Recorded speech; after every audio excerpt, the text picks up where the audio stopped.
Bonjour. Nous allons tout au long de ce film examiner les principales qualités relationnelles et comportementales dont doit faire preuve un auditeur interne d'un système de management.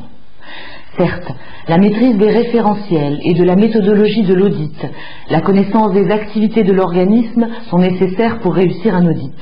Mais comme vous allez le découvrir, cela n'est pas suffisant. Je vous présente M. Dupont. Il est auditeur interne. Mademoiselle Durand et M. Dubois sont les audités.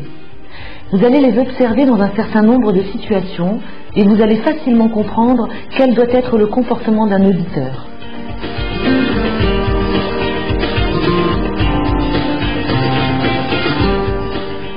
Bonjour Mademoiselle Durand.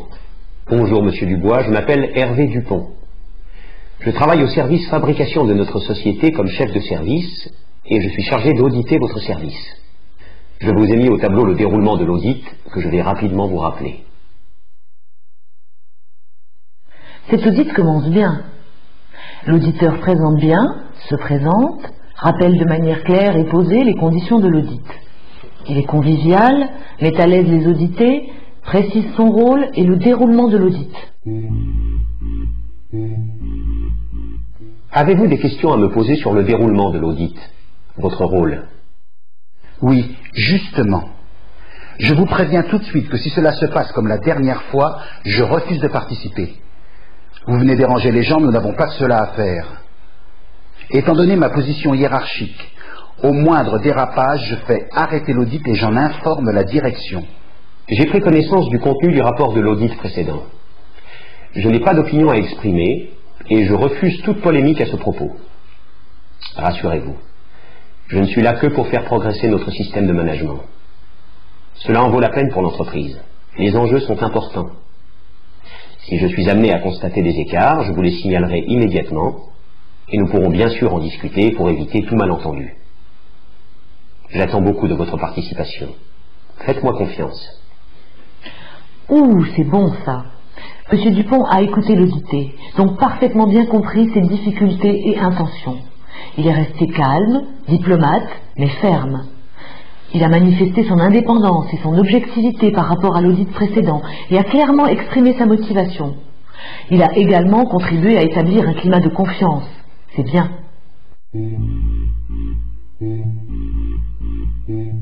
Je voulais venir sur place pour voir et comprendre comment était appliquée cette procédure. C'est bien, j'ai compris.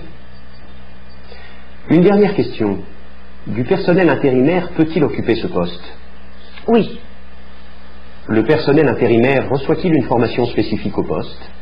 Non, nous n'avons rien prévu. Dans la mesure où vous avez considéré qu'il s'agit d'un poste à impact significatif, le personnel, y compris le personnel intérimaire, doit être formé. Je considère qu'il y a là un écart. C'est vrai, je ne peux qu'être d'accord. Moi aussi.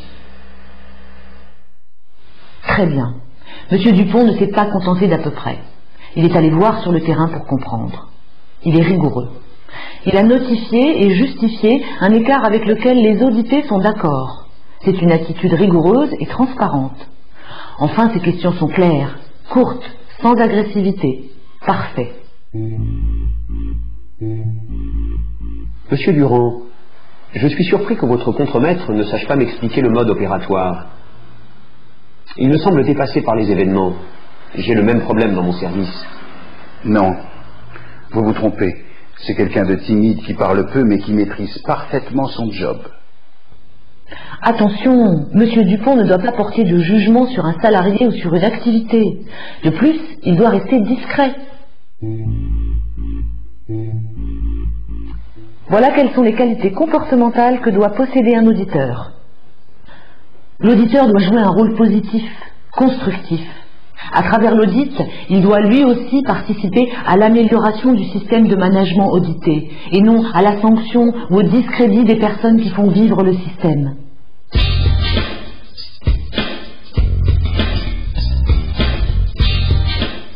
Je voudrais vous signaler que ce n'est pas facile pour nous de tenir nos engagements. Le service achat fait n'importe quoi. Le responsable ne peut pas nous sentir et il nous met des bâtons dans les roues. Qu'en pensez-vous? Parce que nous, on ne peut plus continuer comme ça. Il arrive que des audités profitent de la présence d'un auditeur pour lui demander son avis ou pour lui faire des confidences à propos d'un conflit interne. L'auditeur doit rester neutre, ne pas porter de jugement. Il n'est ni un arbitre, ni un médiateur. Monsieur Dupont, vous ne pensez pas que notre procédure d'identification des aspects significatifs peut être simplifiée? Je pense qu'un professionnel comme vous a des solutions. Il peut arriver qu'un audité demande des conseils à l'auditeur. Ce dernier ne doit pas répondre, dans la mesure où son rôle se limite à établir des constats et non à proposer des solutions. Toutefois, appartenant au système audité, l'auditeur peut émettre des pistes de réflexion ou des suggestions pour orienter l'audité.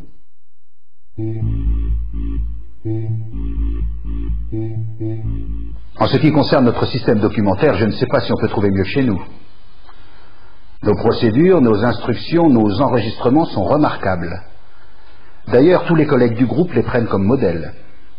Attention aux audités suffisants, très satisfaits de ce qu'ils font. Dans ce cas, l'auditeur doit repréciser son rôle qui consiste à établir des constats. Cette autosatisfaction peut avoir pour but d'intimider l'auditeur, mais aussi peut cacher une situation de stress de l'audité.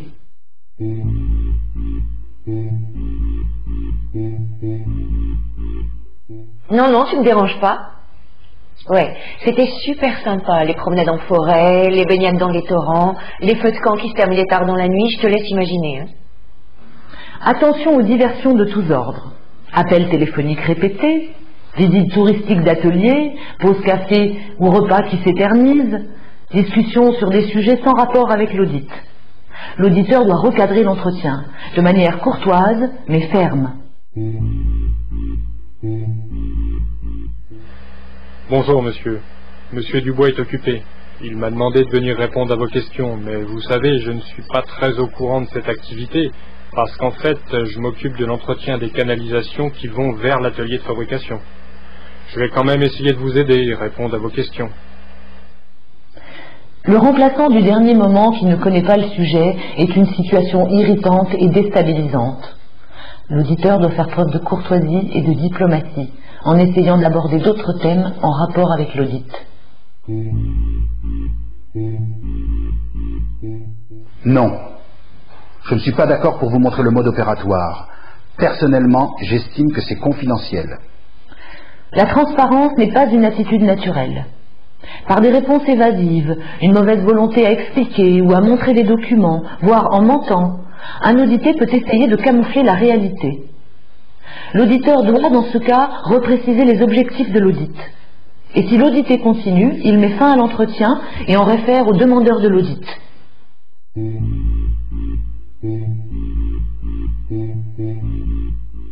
Je pense que les choses sont simples, claires, et que vous avez compris comment il fallait qu'un auditeur se comporte pendant un audit. Efforcez-vous d'adopter ces attitudes et de développer ces qualités. Elles sont un gage de réussite de vos audits.